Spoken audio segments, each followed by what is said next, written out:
بسم اللہ الرحمن الرحیم۔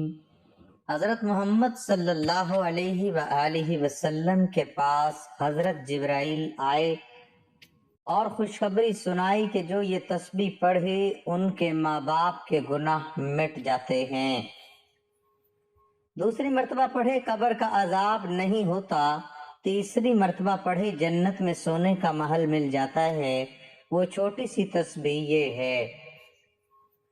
محترم ناظرین، اسلام میں والدین کا مقام بہت بلند ہے۔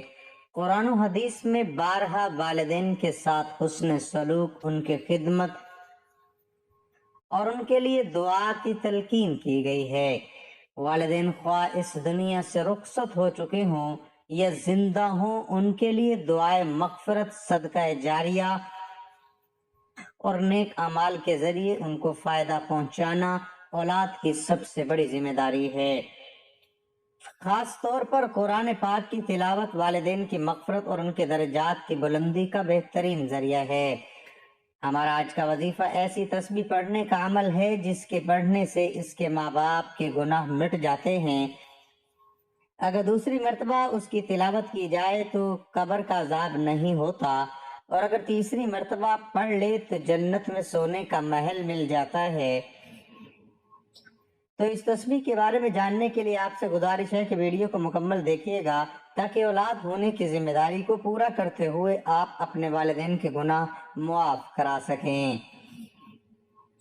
اور ان کو قبر کے عذاب سے نجات دلواتے ہوئے جنت میں سونے کے محلات کا ان کو حقدار بنوا سکیں۔ ناظرین، حضرت سیدنا عبد الرحمن بن عوف رضی اللہ تعالیٰ عنہ بیان کرتے ہیں کہ سرکار مدینہ حضرت محمد صلی اللہ تعالیٰ علیہ وسلم نے ارشاد فرمایا کہ حضرت جبرائیل علیہ السلام سے میری ملاقات ہوئی، انہوں نے مجھے خوشخبری سنائی، بے شک اللہ سبحانہ وتعالیٰ آپ سے ارشاد فرماتا ہے کہ جو آپ کا امتی یہ عمل کرے گا میں اس پر رحمت نازل کروں گا اور اس کے والدین کے پچھلے گناہ معاف کروں گا۔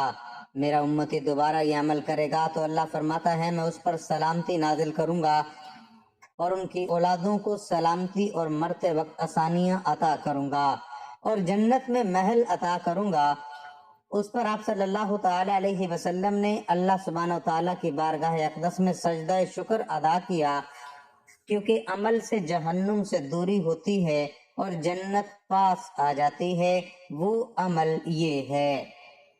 محترم ناظرین، عبداللہ بن عوف رضی اللہ تعالیٰ عنہ فرماتے ہیں کہ رسول اکرم صلی اللہ علیہ وسلم کے دربار میں ایک شخص نے آ کر عرض کیا، یا رسول اللہ صلی اللہ علیہ وسلم، ایک نوجوان پر سکرات موت کی حالت ہے، ان کو کلمہ پڑھنے کو کہا جاتا ہے مگر اس کی زبان نہیں چلتی۔ حضور اقدس صلی اللہ علیہ وسلم نے فرمایا کیا وہ زندگی میں کلمہ نہیں پڑھتا تھا؟ عرض کیا یا رسول اللہ پڑھتا تھا۔ حضور اکرم صلی اللہ علیہ وسلم نے فرمایا جب زندگی میں پڑھتا تھا موت کے وقت کس چیز نے اسے روک دیا؟ اتنا فرما کر اللہ کے محبوب صلی اللہ علیہ وسلم اٹھ کھڑے ہوئے، آپ سب بھی حضور اقدس صلی اللہ تعالیٰ علیہ وسلم کے ہمراہ چل پڑے۔ حضور اکرم صلی اللہ علیہ وسلم اس جوان کے مکان پر تشریف لے گئے اور فرمایا اے لڑکی کہہ لا الہ الا اللہ۔ لڑکے نے عرض کیا یا رسول اللہ صلی اللہ علیہ وسلم زبان نہیں چلتی۔ حضور اکرم صلی اللہ علیہ وسلم نے فرمایا کیا بات ہے؟ عرض کیا یا رسول اللہ صلی اللہ علیہ وسلم ماں کی نافرمانی کے باعث۔ حضور اکرم صلی اللہ علیہ وسلم نے پوچھا تیری ماں زندہ ہے؟ تو کہا ہاں۔ حضور اکرم رحمت عالم صلی اللہ تعالی علیہ وسلم نے اس کی والدہ کو بلایا، فرمایا کہ کیا تیرا لڑکا ہے؟ بوڑھیا نے کہا ہاں یا رسول اللہ صلی اللہ علیہ وآلہ وسلم۔ حضور نبی کریم صلی اللہ تعالی علیہ وسلم نے فرمایا اگر آگ کا دہکتا ہوا آلہ ہو اور تم سے کہا جائے کہ لڑکے کو معاف کر دے ورنہ تیرے سامنے آگ میں تیرے لڑکے کو ڈال کر جلا دیا جائے گا تو تم کیا کرو گی؟ بوڑھی نے عرض کیا یا رسول اللہ صلی اللہ علیہ وسلم میں معاف کر دوں گی۔